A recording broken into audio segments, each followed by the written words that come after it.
The Into the Depths event is around the corner in Pokemon Go. We have a brand new Pokemon Go debut, which is looking very good. We have an interesting egg pool we need to run through. We have 2 shiny boosts to certain Pokemon, and there's some interesting bonuses here that we need to run through. This is the Into the Depths event.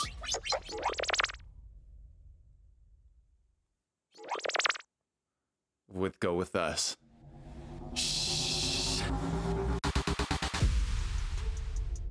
Let's get time and date out of the way, guys. The Into the Depths event will be starting next Tuesday, the 27th of January at 10 a.m., running all the way until Sunday, the 1st of February at 8 p.m. local time.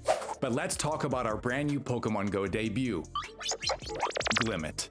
Glimmet is a rock and poison type Pokemon originally coming from the Paldea region and Generation 9. Glimmet can evolve into Glimmora using 50 candy, which is also a rock and poison typing. But will Glimmora even be good in Pokemon Go? Well, the best place to always start is going to be its base stats. It has a max CP of 3,700, which is actually very solid, an attack value of 246, which is well above average, a defense of 177, and a stamina of 195. So off the bat here, a pretty strong start. It's weak to 4 different things. It's weak to Psychic, Steel, and Water, but it has a double weakness to Ground. Its fast attacks are going to be Rock Throw and Smackdown, and its charge moves are going to be Power Gem, Dazzling Gleam, Sludge Wave, and the recently added Meteor Beam. I can already stop us right here. This is going to make a big difference on this Pokemon, so I can't wait to see how it translates as a red attacker and in PvP. More on Glimmora a little bit later, but what are the bonuses taking place during this event? Well, it looks like there's only 2, which is going to be 3 times XP for completing routes. Now, it's very important to understand, routes is becoming a big feature, especially as we approach this Kalos tour. They are definitely trying to get us to use routes more, because in the Kalos tour, I think it's going to be a big feature, especially because of the rumors about Zygarde, but potentially Mega Zygarde. A lot of trainers don't even know how the XP breakdowns work for routes in Pokemon Go, but generally, once you complete a route, you would get 2,000 XP. But if it's the first route of your day, you're going to get 4,000 XP. And if you complete a route every single day for a 7-day streak, you're going to get awarded 12,000 XP, which is pretty good. So during this event, your first route of the day could actually grant you 12,000 XP. Remember, routes reward us with certain rewards. We can get Stardust at the completion of a route. We can get items like potions, berries, Pokeballs, and of course those Zygarde cells. We can get Buddy Hearts, which is of course that activity to follow a route. We can earn XP towards route badges for completing routes similar to gym badges. The other main bonus of this event is that it's going to be half egg hatch distance, which I believe is a big one, because we did tell you in the intro that we have a pretty interesting egg pool to go through, and let's touch on that right now. Hatching from 7-kilometer eggs, but with this bonus is actually only going to be 3.5 kilometers with a regular incubator. You're going to be able to hatch Diglett, Larvitar, Bagon, Dino, and Yungoos. It's very, very cool that they are making these egg pools a lot better. Over the last month or so, the egg pools in Pokemon Go have definitely got better. The rewards from these eggs are a lot better, because I think a lot of people are picking up hatching eggs in Pokemon Go isn't very rewarding. The other great thing about this event, though, is that we get 2 shiny boosts to certain Pokemon, which is going to be for Diglett as well as Yungoos. So you will get shiny boosts hatching those Pokemon, as well as potentially finding them in the wild. Speaking of the wild spawns, what will be spawning in the wild? It looks like we can find Diglett coming with that shiny boost, Dunsparce, Metatite, Yungoos, and more. Just to touch on that Glimmet again, it looks like it won't be in the wild, but we can encounter it through routes for a route spawn. We can get it in field research, free timed research, as well as the paid timed research ticket for a total cost of $2, and we're going to cover that now. With that ticket, you're going to get 2 times hatch candy, which I think is pretty solid, especially for about 3 of those hatches. I believe getting candy, if you don't have them already for those Pokemon, could be very valuable. But you're also going to get 2 incubators, more encounters with Diglett, Yungoos, and Glimmet, as well as more. In field research, we also mentioned that you will be able to get a Glimmet encounter there, and that 100% CP is going to be 720.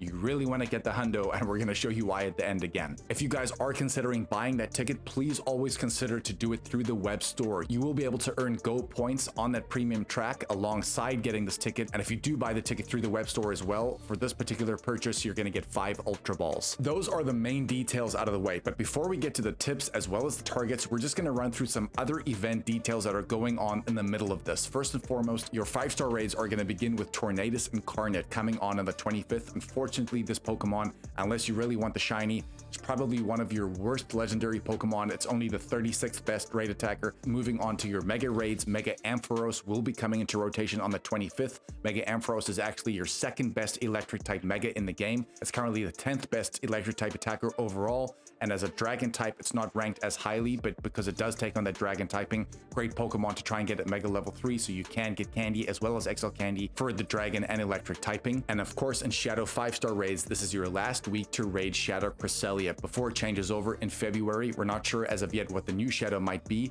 but it's very important to note as well that Shadow Cresselia, not the best raid attacker, but even regular Cresselia and the Shadow Cresselia in the Ultra League right now perform best. If you are into PvP or if you are chasing that shiny, this is your last week to try and do that. Time for our top tips. And first and foremost, this first tip has actually nothing to do with this event or with the bonuses.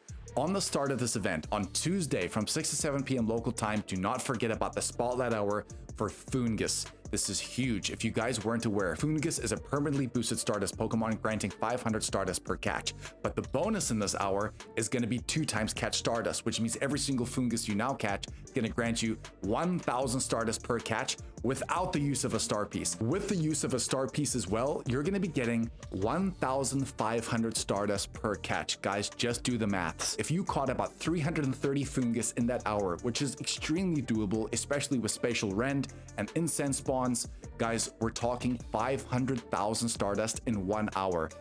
Unmissable, very important to play it. Tip number 2 is going to be about XP gains, but more specifically speaking on these routes. So remember, we're just going to run through that breakdown again. For your first route of the day, outside of this event, you would normally get 4,000 XP, and then every other route you would then get 2,000 XP, and if you did hit a 7-day streak, you're going to get 12,000. But because of the 3 times bonus, your first route of the day, you should get 12,000 XP. With a lucky egg running, you're going to get 24,000 XP.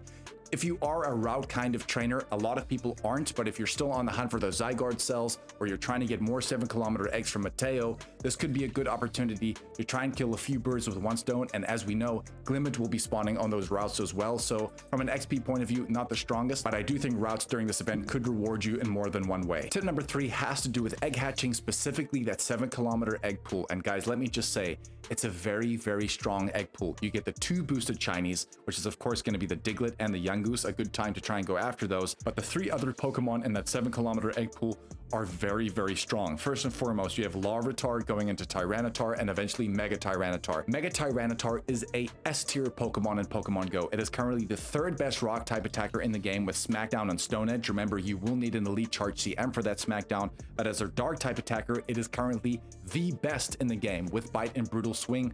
This Mega is so important to actually get a hundo for. I actually did myself. Talking about hatching a hundo, I hatched a hundo Larvitar from a 12-kilometer egg about 2 or 3 years ago, which took my hundo total to 3, because now I've got 3 hundo Mega level 3 Tyranitars. One is a dark type attacker, one is a rock type attacker, and one I kind of use both. Once Mega Absol Z does come into the game though, it will become the best dark type attacker, but remember, Brutal Swing on that Pokemon will require an elite charge TM anyway, and on Mega Tyranitar, Brutal Swing does not require an elite charge TM, so it's still very good. The next Pokemon we're going to focus on in that egg pool is going to be Dino. Dino is one of the best budget Pokemon also in the game right now. It's currently the 11th best dark type attacker in the game. It's currently the 43rd best dragon type attacker in the game, so definitely not the greatest dragon type, but Hydreigon right now in the Ultra League as well as the Master League actually performs really well. Specifically in the Master League, the Shadow is actually ranked 38th, which is incredibly strong, and the regular with XL Candy at 15, 15, 15 is going to be ranked currently 78th in the Master League, and even in the Ultra League, I think it's ranked just outside of the top 100, so a very good Pokemon there. And the last big Pokemon we're hatching from that 7-kilometer egg pool is going to be Bagon going to Salamence and eventually Mega Salamence. Guys, Mega Salamence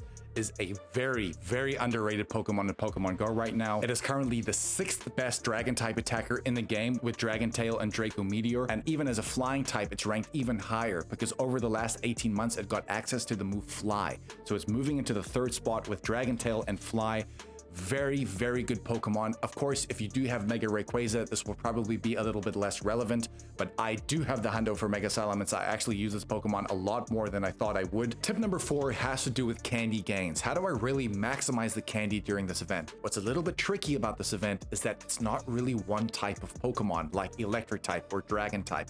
They all kind of share different types, especially spawning in the wild. So what we're going to kind of do is touch on the targets alongside what you might want to Mega Evolve to really get the candy as well as XL candy for certain targets here. First and foremost, let's combine this tip with our first target, which is going to be Dunsparce. Dunsparce right now in the Great League is currently ranked 49th. The optimal IV set you want for the Great League is going to be a 0, 14, 15. It's a very bulky Pokemon, very spammy, very flexible, and its evolution right now, the Dunsparce, is actually ranked pretty well in the Ultra League, around the 141st spot, and even the Dunsparce in the Great League is ranked around the 170th spot, so it's a pretty good Pokemon in the GBL, but you wouldn't really require a huge amount of candy for something like Dunsparce.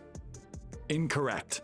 Remember, Dunsparce, going into Dunsparce, there's actually a 2-segment form and a 3-segment form, but in order to get the 3-segment form, you wouldn't know unless you evolved your Dunsparce, so you really need to try and get thousands of Dunsparce candy, because if you do want to get the 3-segment form, which is a 1 in 100 chance, you need a lot of candy, not necessarily the XL candy. This could be a good opportunity to Mega Evolve a normal type Pokemon, hopefully at Mega Level 3, so you can really accumulate as much candy as possible during this event, and you would also be able to hit the Yungoos spawning in the wild, which of course is coming with that shiny boost too, so you're kind of getting a 2-in-1 there. The next Pokemon you would probably want candy gains for, especially the XL candy coming from the wild, is going to be Metatite going into Metacham. Of course, Metacham can go into Mega Metacham, not the best raid attacking Pokemon, but because it takes on that fighting and psychic typing, it's a great Pokemon to try and get at Mega Level 3, because whenever a psychic or fighting event does come around, it can serve you really, really well. But more importantly, over the last 4 to 5 years, Metacham, specifically in its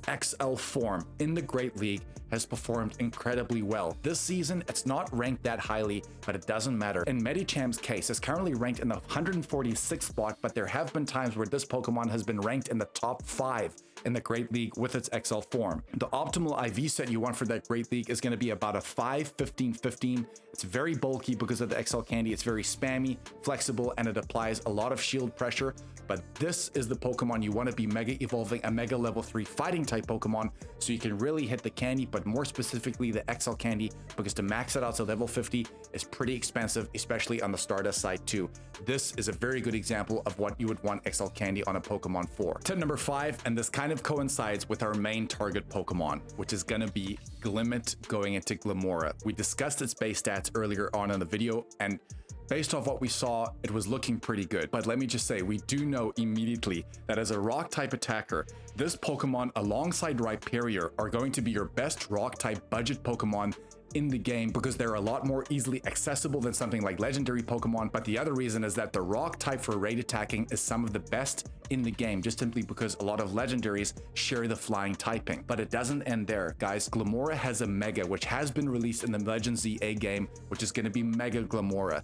If everything goes according to plan, once this Pokemon comes into the game, it will be the best rock type attacker in the entire game, overtaking something like Mega Diancie and all the other Pokemon in that category, even Mega Tyranitar.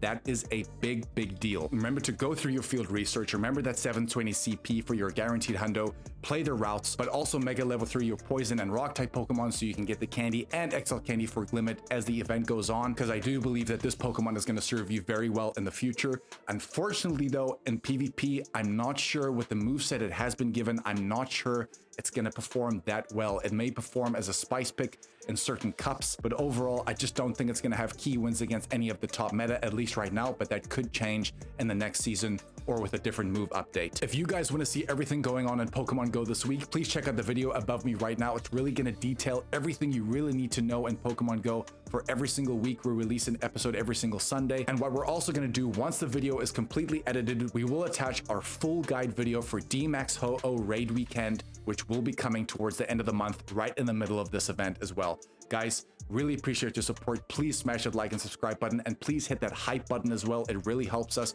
We want to grow with you guys. And remember, we cannot grow without your help. Love you guys. Go with us, and we'll catch you in the next one, baby. Shh.